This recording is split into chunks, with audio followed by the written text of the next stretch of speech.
What we're doing is going to be crazy. But we are going to prove that Walt Disney's Sleeping Beauty is far more bigger than what it is, than what we think it is. And more than that, it is one of a kind. No one, the Walt Disney Company hasn't tried to do ever. It's the only one of its kind. And here's why. Wow, impressive.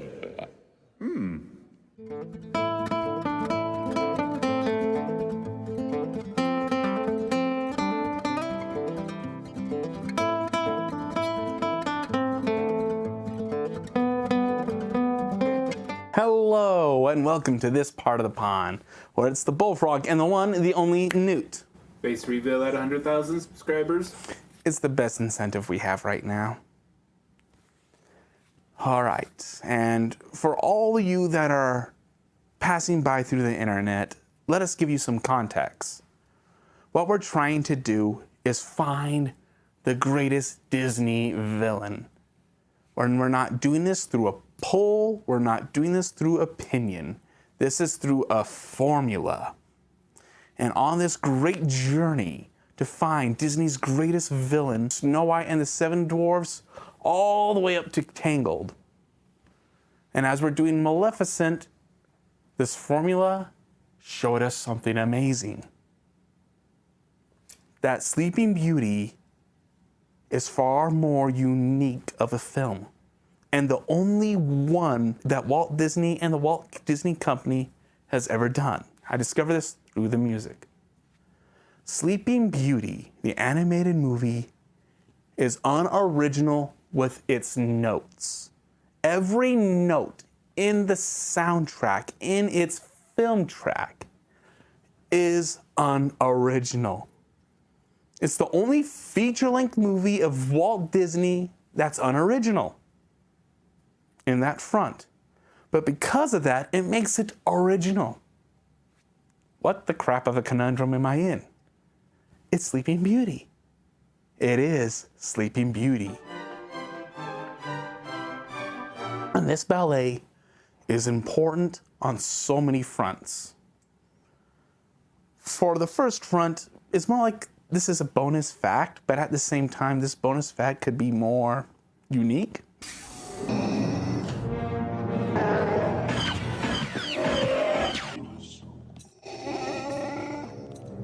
They arrived right before you did. Because Sleeping Beauty was Tchaikovsky's second ballet. His first ballet was a flop, Swan Lake. No one liked it. No one believed it. But after Sleeping Beauty, everyone couldn't believe how good it was. It was amazing. It was perfect. It was breathtaking. Well, Tchaikovsky went, okay, got his original scores that he had for Swan Lake and got a different dance coordinator. And Swan Lake is now considered the ballet of ballets. No other ballet can compare to the vast magnitude, the attitude that is awesome-itude. That is Swan Lake. Sleeping Beauty let that happen. And Sleeping Beauty did something far more interesting. Walt Disney wanted to make a counter-Disney movie. What? Yes, it had the same ideas, that the prince saves the princess, saves the kingdom. And the princess is hidden for her safety. This is the only Disney of this film. In the behind the scenes of Sleeping Beauty, constantly said that the music that they were playing, he didn't like it. That's too Broadway. He says it's too Disney. Make this more different. We are not being Disney with this movie. We're being different. We see it with the three good fairies, Fauna, Flora, and Merryweather. Whenever they move, or fly, really, you hear this theme. La-da-da-da-da-da, la-da-da-da-da. We hear that when we first see them. We hear that music again when they're making the Aurora's birthday with magic. Make it blue. Merryweather. make a tink. Yes, they're no longer flying, but yet they still hold to that music. They're still keeping to this light, bubbly softness. The only time when they don't have that light song is when they're putting Stefan's kingdom to sleep. And when they're infiltrating Maleficent Castle, they don't really have that song. But Maleficent's castle is unique. Maleficent's castle is Maleficent's. And Maleficent's theme is Cabrossa's theme. Tchaikovsky loves themes. He was doing John Williams before John Williams. He does it grandly and awesomely in Swan Lake. Whenever the sorcerer comes on that stage, you get this big giant da da da da ba da da da da da da da da. It's close to the levels of Darth Vader, but to the sheer bossness that makes Darth Vader's theme music. I'm not bashing John Williams. John Williams is amazing. Darth Vader's march music is amazing. I'm just saying Tchaikovsky's Sorcerer is that level of grandeur and awesomeness, sane presence. Maleficent has that, but it's not the sense of big grandeur. It's this da-da. Staccato. There's almost like a staccato foundation. Disney just embraced Cabrossia to make it Maleficent. Because Cabrossa's music in the ballet, the ballet is what, 2 hours long? And Cabrossa's music is like 6 or 7 minutes into this entire 2 hours. Well, in this hour and a half long movie, Maleficent's theme, Cabrossa's theme, is longer. It's more around, it's more prominent. It's so evil that the fairies, when they're in Maleficent's reign, nothing but Maleficent's music can be heard. No goodness or fairydom can exist in Maleficent's realm. That is Cabrossa's theme, that's Maleficent's theme. So that's just the level of music she has, right? No. This music is so important because we suddenly register why Philip and Aurora have so little to say and talk about.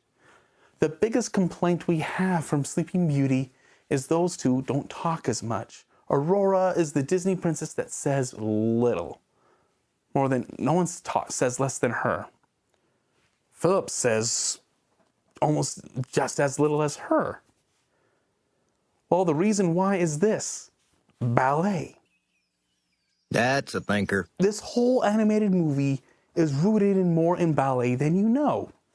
Ballets are big and long, but the plot of ballets is very short. Whenever the ballet goes into their plots, their words are all in gesture. They do nonverbal and very expressive in nonverbal. And that's the point of Aurora and Philip. They're not the main characters. They're the plot. Aurora is the first half of the plot. Philip is the second half of the plot. Together, they're what make the movie the movie.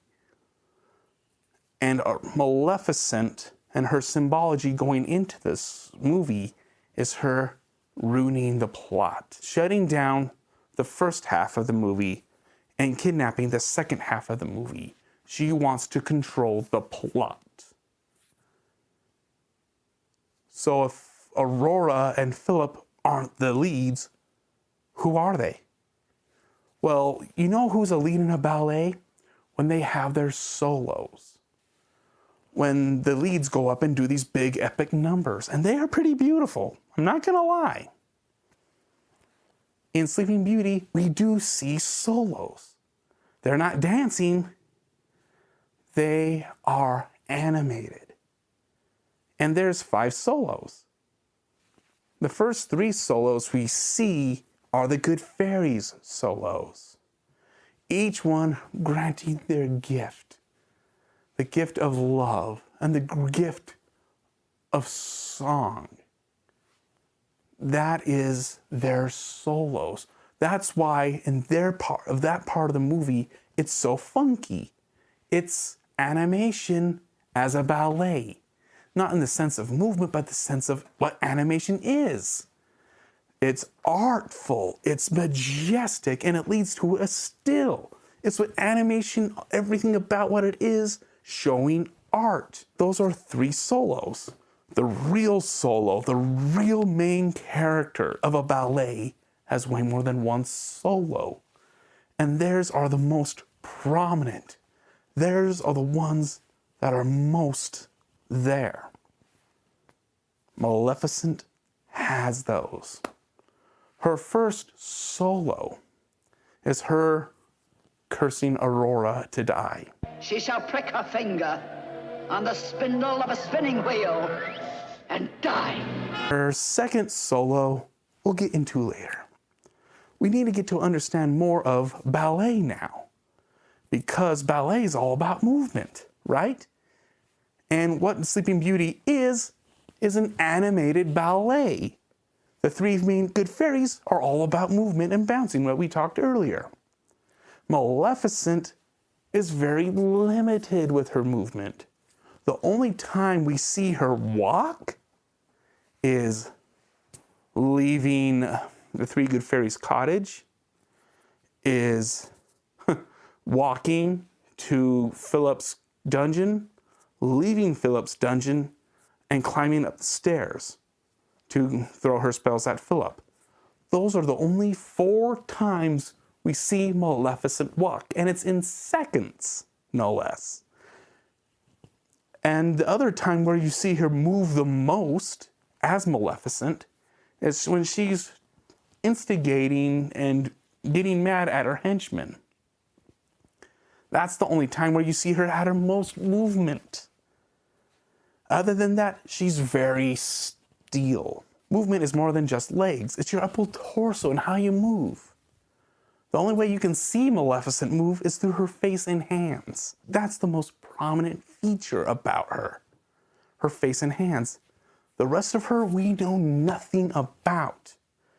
She's too black that we can't see her body. Those 2 purple lines are almost her shape. Those horns, face it, they're just to show off how intense she is. She's not normal. She is counter movement. She's an anti-fairy. All the fairies move more than her. Aurora and Philip technically move more than her. And Aurora falls asleep. They move more than her. But the only time where we see Maleficent really moving, showing bigger and grander gestures, showing off that she is interacting more with the environment than ever before, is when she becomes the dragon. Powers of hell!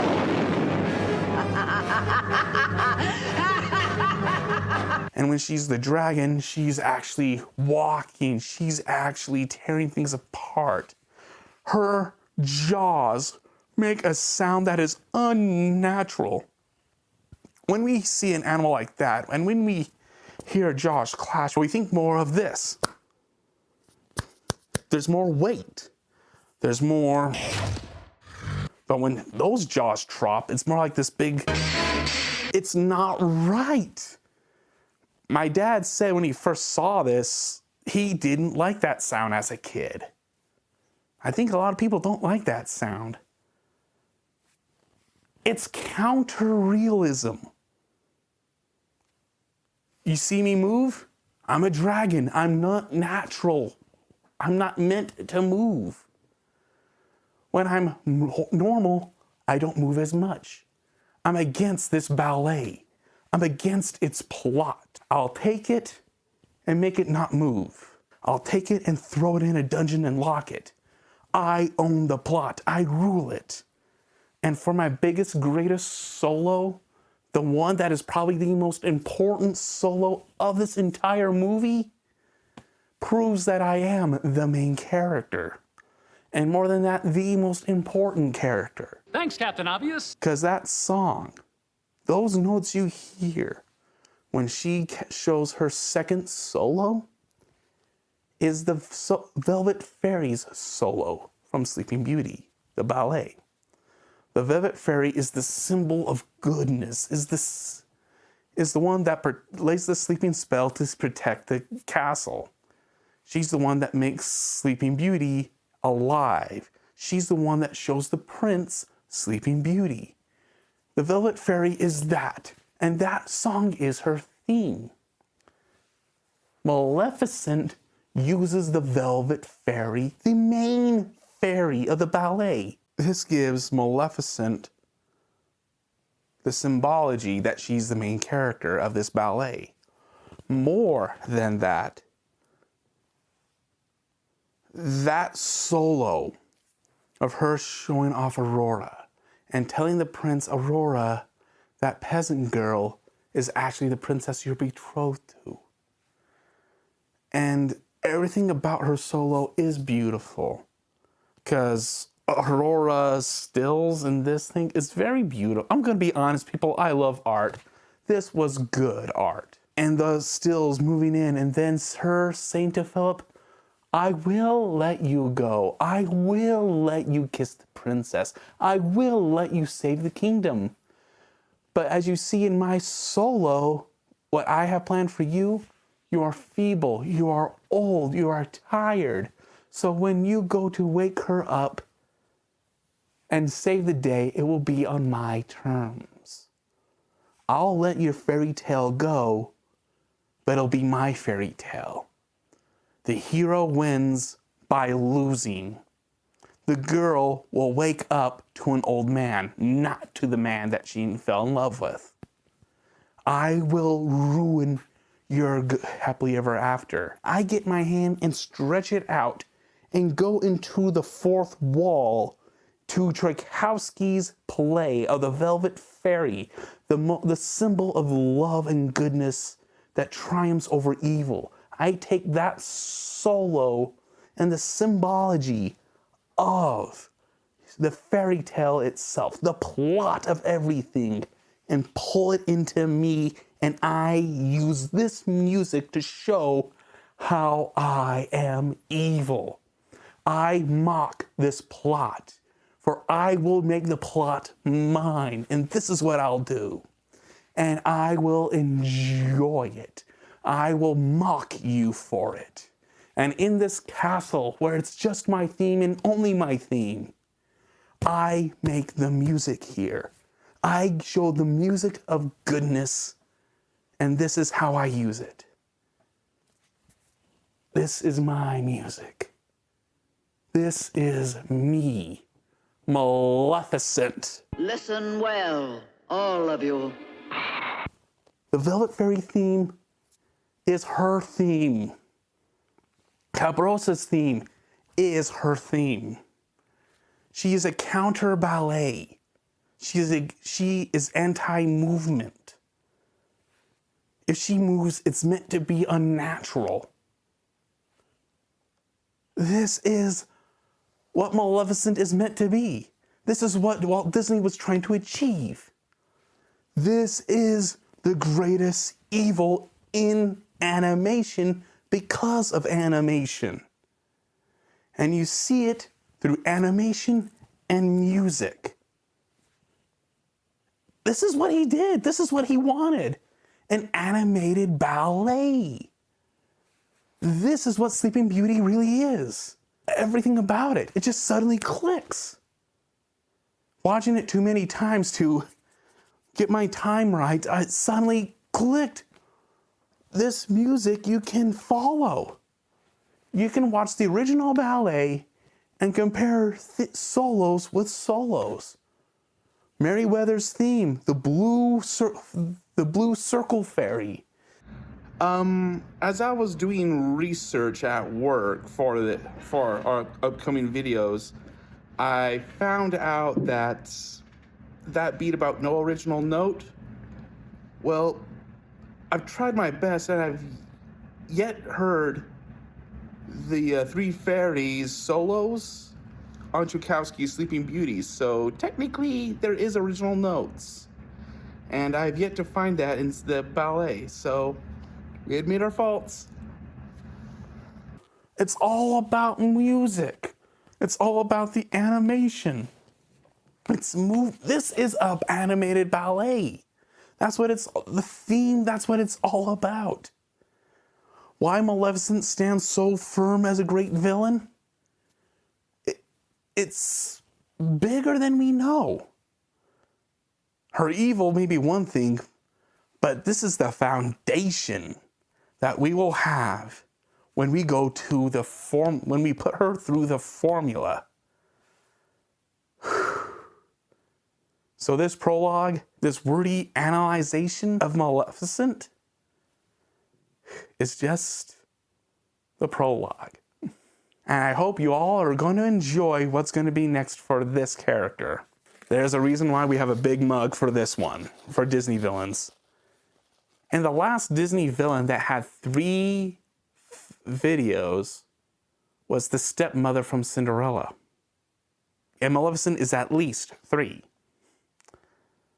So until next time, this is the Bullfrog and the Newt signing out. And throw down in the comments if I convinced you.